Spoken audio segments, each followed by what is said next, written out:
And I remember my mother and father telling us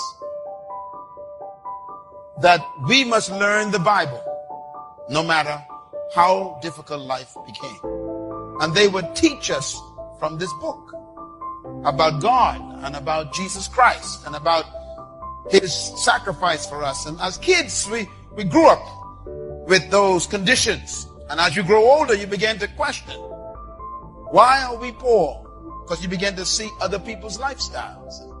And I remember crying out to God one time at age 13. I said, if you exist, you gotta explain this to me. It was at age 13 that my life was transformed.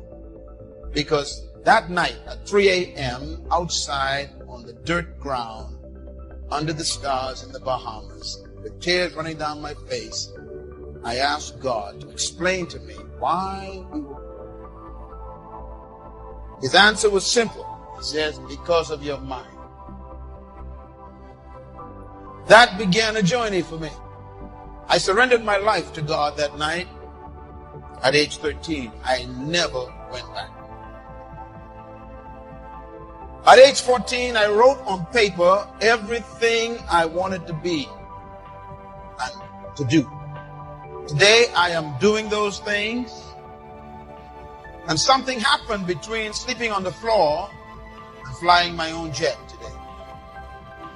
Now, what happened is I had a mental transformation. Nothing changes until your mind changes. You can change your clothes, still have the old mind. You can change your location, still have the old mind. You can change your house, still have the old mind. Nothing changes until your mind changes.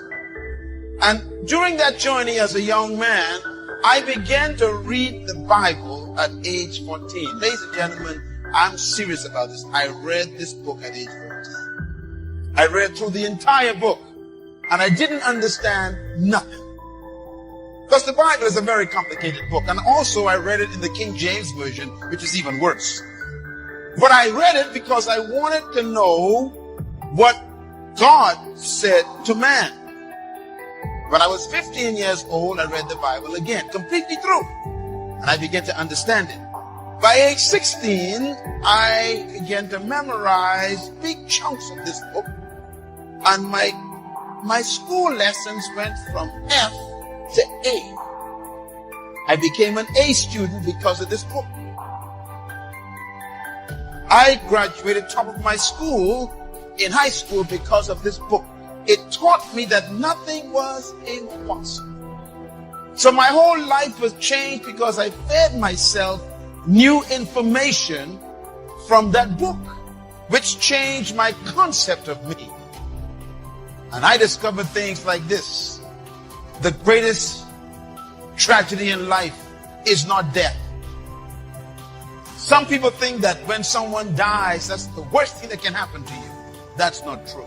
I discovered that the greatest tragedy in life is not death, but it's life without a purpose.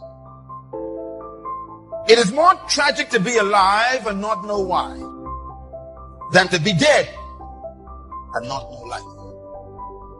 Because when you are alive, you got to explain what you're doing with your hours, with your minutes, with your energy, with your talents, with your time. You got to explain, why am I here and what did I do last week with my life? Most people are living as an experiment.